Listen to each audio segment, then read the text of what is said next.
Здравейте и добре дошли в моя канал и благодаря за вашето включване. Малко въведение за мене и след това ще има и въведение за канала. Аз съм Александра, на 15 години. Бих казала, че не винаги се вписвам в обществото на моите години.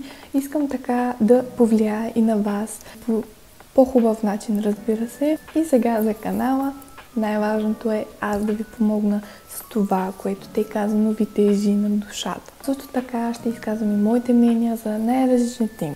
Сега, цел на това видео е, както видяхте в описанието, че става въпрос за как да си подобрим самите себе си, да се разберем себе си, кои сме и как сме.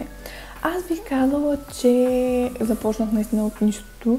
Искам просто и на вас да ви помогна, защото знам, че е супер объркващо и понякога трябва наистина помощ, за да разбереш себе си.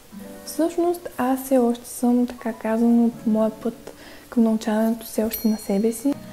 Да започнем с първото. Въобще аз как започнах? Започнах с питане на една моя съученичка, защото тя е просто уникален човек. Толкова е самоуверена.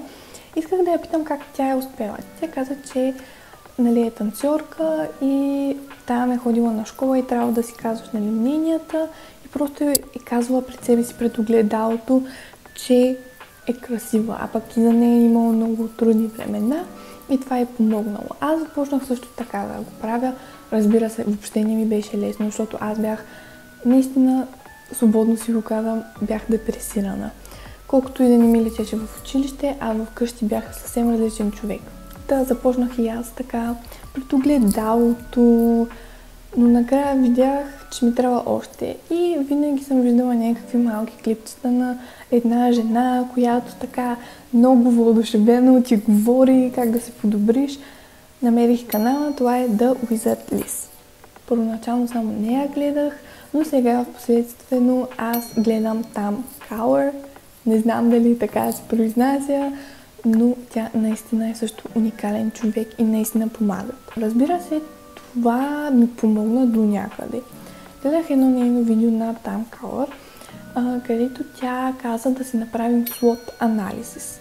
Ако не знаете какво е това, ето тук е изображение какво е. И ето така е на български, ако се затруднявате с английския. Значи там трябва да си кажеш слабите страни, добрите страни и така нататък. Това много помага сам да отговориш на въпроси, които са леко странни, ако някой друг ти ги зададе и не можеш веднага да отговориш. И аз бях така, буквално го направих преди 1-2 седмици и разбрах толкова много за себе си. Там просто трябва да си откровен, винаги трябва да си откровен, особено когато става на въпросите, да си отговориш на въпроси, които ти си задаваш на себе си. Не можеш просто да се лъжеш.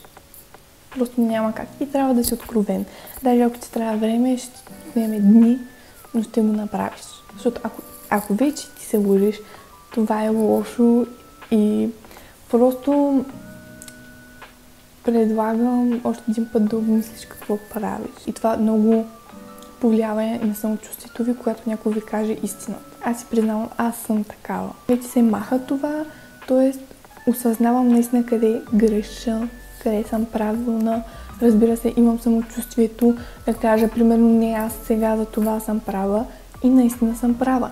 Но когато съм в грешка, си го признавам вече. Друго, което специално на мен ми помогна е Shadow Work Journal Prompts.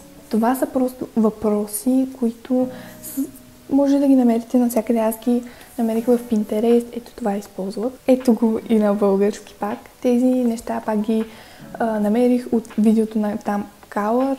Допълнителна информация. Тя прави такива видеа, където има и като домашно. И след това, аз като направя домашното и се чувствам толкова по-добре, защото знам, че съм направила нещо по-добре за себе си и когато го оставям, някак се чувствам гадно. Просто правете домашните, които тя дава, няма да сбъркате. С това са няколко въпроса, където вие пак си отговаряте на някакви въпроси, които никога не сте си помислили, че даже ще са пред вас и ще ви се зададат. Наистина на мен беше доста трудно да отговоря на тях, но успях. Подсъзнателно аз разбрах толкова много за себе си, а пък аз не го осъзнавам. Накрая съм в банята и се замислям. Викам, аз толкова много научих за себе си. Преди толкова много време аз нямах представата коя съм. След като вече сте готови с всичко това, искам първо, браво, направихте нещо огромно за вас. След това, като трета стъпка, аз ви предлагам да напишете вашите цели за 2025. Защото сега вече ви е изяснено вие какво харесвате, вие какво мислите за себе си, вие какво искате. Направете го, сложете си цели. Даже да са супер малките, няма никакво значение. Важното е на вас да ви е хубаво да я сбъднете тази цел. Направете си и Vision Board. Vision Board толкова много помага също. Просто още повече да ви се изясни самата представа какво искате, какво желаете. Като нанесете тези цели, го направете в Pinterest, ако искате. Казва, че е хубаво да си изработи сам Vision Board. Ако вие все пак нямате чак толкова много възможност да го направите, предлагам ви просто да го направите в Pinterest или да си го сложите на тапет. Просто да го виждате постоянно, пак ще помогне, защото вие сте го изработили и ви сте ги потърсили тези снимки. Надявам се, че ви е харесало това видео и че сте научили как трябва да постъпите, за да се намерите себе си. Много благодаря, че останате до тук. Много ви обичам. Чао!